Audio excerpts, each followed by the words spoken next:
చెప్పినట్టుగానే ఒక SI direct SI కావాలన్నా కానీ, ఒక డైరెక్ట్ డిఎస్పీ కావాలన్నా కానీ, ఒక ఐపీఎస్ ఆఫీసర్ ఎస్పీ కానీ ఆ పై అధికారి అవ్వాలన్నా కానీ, ఒక బ్రహ్మాండమైన ఎగ్జామ్స్ కష్టపడి ఈ అంత తేలికైన ఎగ్జామ్స్ కాదు. ఎస్ఐ రాయాలన్నా కూడా ఒక బోర్డు ఉంది, Andhra Pradesh police establishment board selection board ఉంది, చైర్మన్ ఉంటాడు. అట్లానే కానిస్టేబుల్ రిక్రూట్మెంట్ కూడా ఆ బోర్డు ద్వారా జరుగుతూ ఉంటుంది.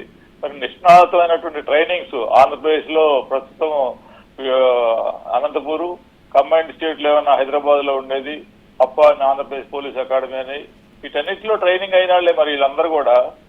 మరి మేము కూడా ఎస్ఐలు ట్రైనింగ్ అయిపోయి అప్పుడు అడిషనల్ ఎస్పీగా అన్ని శాఖల్లో చేశాము. కొన్ని సందర్భాల్లో మాకు కూడా కొన్ని ఎదురు దెబ్బలు అయినా కూడా మేము ఎలాంటి కూడా రొగి లేకుండా జాగ్రత్తగా చేయటం జరిగింది. ఒక సపోజ్ చెప్పాలంటే మీకు 1989లో గవర్నమెంట్ చేంజ్ చేసిన తర్వాత చాలా మందిని చాలా ఇబ్బంది పెట్టారు. అన్ని ఇబ్బంది పెడతామంటే వేరే విధంగా ఏం కాదు, వేరే వేరే పోస్టులకు పంపించారు కానీ అసలు ఉద్యోగం సెలవు పెట్టమని కానీ హెరాస్ చేయడం కానీ అలా లేదు. మరి ఇది 2019 తర్వాత సినారియో అంతా మారిపోయింది. అప్పటిదాకా కూడా బాగా చేశారు పోలీస్ డిపార్ట్మెంట్ లో. మన ప్రజెంట్ ముఖ్యమంత్రి గారు వాళ్ళందరూ కూడా ఒక్కసారి 60,000 మందికి ప్రమోషన్లు ఇచ్చారు, వాళ్ళకి కావాల్సిన రివార్డులు ఇచ్చారు. ఇన్ టైంలో ఒక సరెండర్ లీవ్ కానీ టీఏ బిల్స్ కానీ మరి వాళ్ళకి అవకాశం అన్ని ఇచ్చారు. సడన్ చేంజ్ ఎందుకు వచ్చిందో మాకు అర్థం కావట్లేదు. అంటే లోకం సామాన్యంగా ఇప్పుడు ఒక రూల్ ఉంటుంది, లేదా ఇలా ఫాలో అవ్వాలి అని అంటారు, ఒక రూల్ బుక్ ఉంటుంది. ఇవి కూడా మీరు ప్రవర్తించారు కదా, అంటే ఒత్తిళ్లు ఏ స్థాయిలో ఉంటాయి, ఎలాంటి ఒత్తిళ్లు ఉంటాయి, ఏమని చెప్తారు? ఒత్తిళ్లు అంటే ఇప్పుడు ఒక ఎస్ఐ ఉంటాడు, ఎస్ఐ మీద ఇన్స్పెక్టర్ డిఎస్పీ అడిషనల్ ఎస్పీ లెవెల్లో ఉంటారమ్మా. ఎస్పీ దాకే వీళ్ళందరూ కూడా ఉంటారు. ఎస్పీని బట్టే తక్కిన అందరూ ఉంటారు. మరి ఎస్పీ లెవెల్లోనే చేంజ్ ఆఫ్ సిచ్యువేషన్ మారిపోయింది. ఒక ఎస్పీ ఒక ఎమ్మెల్యే తోటి మాట్లాడాలన్నా కానీ ఇదివరకు కాలంలో డిఫరెంట్ గా ఉండేది. ఇప్పుడు అసలు ఎస్పీ గారే ఎమ్మెల్యే దగ్గరికి వెళ్ళినారు ఈ 5 సంవత్సరాల్లో. అందువల్ల లాట్ ఆఫ్ చేంజ్ అనమాట. ఆ యొక్క స్టాండర్డ్ వాళ్ళ యొక్క స్టాండర్డ్ ని వాళ్లే పతనం అయిపోయింది. పై వాళ్ళు బట్టి కింద వాళ్ళు ఆ విధంగా తయారైపోయి ఈ యొక్క మనోధైర్యాన్ని కోల్పోయారు కింద వాళ్ళు కూడా. మరి వాళ్ళని కొన్ని ప్రలోభాలు కూడా చేశారు. వాళ్ళ పోస్టింగ్స్ కోసం కానీ అని కంగారు పడ్డారు. అలాంటివి చేయకుండా ఉన్నట్టయితే ఈ డిపార్ట్మెంట్ బ్రహ్మాండంగానే ఉండేది, మంచిగానే ఉండేవాళ్ళు అనమాట. వీళ్ళందరూ కూడా బాగా ట్రైనింగ్ అయిన వాళ్ళే. కొంతమంది ఇప్పుడు కొన్ని సందర్భాల్లో ప్రభుత్వము వీళ్ళ మీద చర్యలు తీసుకోవడానికి రకరకాలుగా అన్ని డిపార్ట్మెంట్స్ ని నివేదికలు తెప్పించుకుంటోంది. అంటే చట్టపరంగా ఎలా వెళ్ళాలంటారు? ఇలా నివేదికలు తెప్పించేసుకుంటే కోర్టులకు వెళ్తే ఇవన్నీ కూడా డ్రాగ్ ఆన్ అవుతాయి కదా, అంత తొందరగా సత్వరంగా న్యాయం జరగదు కదా. అంటే ఇప్పుడు డిపార్ట్మెంట్ అంటే నివేదికలు తెచ్చుకోవాలమ్మా. వాళ్ళందరూ చేసిన అట్రాసిటీస్ ఎక్సెస్ చేశారన్నమాట. పోలీసు డ్యూటీ వాళ్ళు వేయాల్సిన చేయకుండా, వాళ్ళు ఇందాక సార్ చెప్పినట్టుగానే పోలీసు వేరే వాళ్ళు పోతే కంప్లైంట్ రిజిస్టర్ చేయరు. వీళ్ళ మీద ఎవరైతే బాధితులు ఉండో వాళ్ళ మీద కేసు రిజిస్టర్ చేశారు.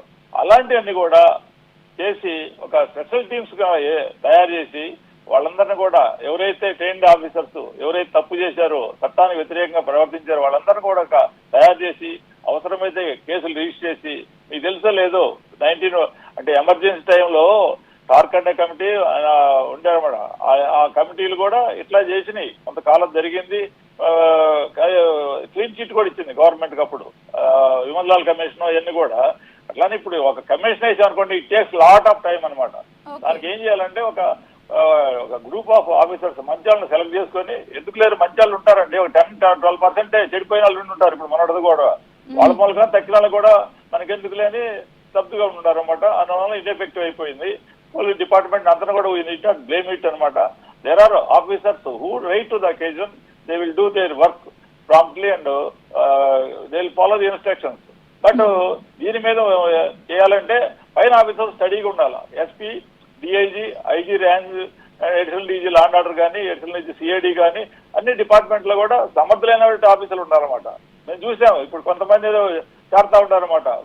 పోయిన గవర్నమెంట్ లో పెద్ద పోస్ట్ చేసినటువంటి ఇంపార్టెంట్ గా సరిగ్గా చేయనటువంటి వాళ్ళు మళ్ళీ ఇప్పుడు వచ్చి దేర్ గివింగ్ సలహాలు ఇస్తారని అందరూ అనుకుంటున్నారు. ఇది గుసగుసలు జరుగుతున్నాయి డిపార్ట్మెంట్ లో కూడా. అట్లాంటి కాళ్ళు కాదు. ఇప్పుడు కూడా పక్కా నీట్ గా నిష్ణాతులైనటువంటి ప్రజల్లో తిరిగినటువంటి ఒక ఎస్పీ నుంచి బాగా లా అండ్ ఆర్డర్లు చేసిన వాళ్ళు కానీ, అన్నిటి సిఐడీలు చేసిన వాళ్ళు కానీ వాళ్ళని హై పొజిషన్ లో పెట్టి అందరూ స్ట్రీమ్ లైన్ చేసి బ్రీఫింగ్ బ్రీఫింగ్ ఇచ్చేసి అందరు కూడా బాగుండదు అబ్బాయి, you must change your attitude, you must right to the occasion, ఇద్దరిట్లాగా ఇష్టారాజ్యం చేయడం లేదు, పోలీస్ పని చేయాలా, చట్టం ప్రకారం చేయాలనేది ఒక బ్రీఫింగ్ క్లాసులు ఓరియంటెడ్ క్లాసులు కూడా చేయాలా.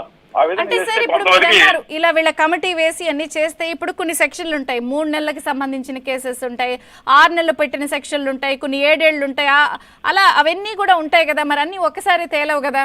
ఇప్పుడు కక్షపూరితంగా వ్యవహరించారు అన్నదైతే తేలింది కదా. ఇంతవరకు అయిందమ్మా, వీళ్ళ మీద ఆఫీసర్స్ మీద అవసరమైతే they must file charge sheets కూడా చేస్తారండి, దానివల్ల తప్పేం లేదు. ఎవరైతే తప్పు చేశాడో వాడి మీద కఠిన శిక్ష, ఛార్జ్ షీట్ ఇవ్వటము, ఒకటి పనిష్మెంట్లు ఇవ్వటము, ఓవర్ ఎంక్వైరీ పెడతాము, డిస్మిస్ చేయటం, అవన్నీ జరుగుతుంటాయి. ఒక భాగం డిపార్ట్మెంటల్ యాక్షన్, రెండోసారి క్రిమినల్ యాక్షన్, రెండు చేస్తుంటేనే ఈ యొక్క దారికి వస్తుంది. ఎవరైతే తప్పు చేశారో ఇప్పుడు మీరు చెప్తున్నామండి, ఈ యొక్క 5 సంవత్సరాల్లో చాలా మంది సిన్సియర్ ఆఫీసర్లను బయట పెట్టారు. వాళ్ళు they are not given posting, they are not given payments. వాళ్ళని హైకోర్టుకి వెళ్తే కొంతమందికి సాలరీస్ ఇచ్చారు, కొంతమందిని ఇష్టారాజ్యంగా చేశారనమాట. అలాంటి వాళ్ళందరూ కూడా ఇప్పుడు ఏదైతే కమిటీ సర్చ్ కమిటీ ఉందో వాళ్ళు వీళ్ళని కూడా ఏరాల, వీళ్ళకి కూడా మంచి పొజిషన్స్, కానీ మంచి పొజిషన్లు ఏమంటే అందరిలో ఎక్కించమని చెప్పట్లేదు, but they must be kept in main line. ఈ విధంగా సపరేట్ పోలీస్ ఆఫీసర్లు ఉన్నారు. అంటే సపోజ్ చెప్తామండి, ఒక అతను చేశాడు, అతను ఏదో చేశాడని అతని మీద పెట్టేసి ఒక సామాజిక వర్గం అనేది తీసుకెళ్లి పక్కన పెట్టేసి అతను 5 సంవత్సరాలు శాలరీ లేకుండా ఇబ్బంది పెట్టేసి అలాంటి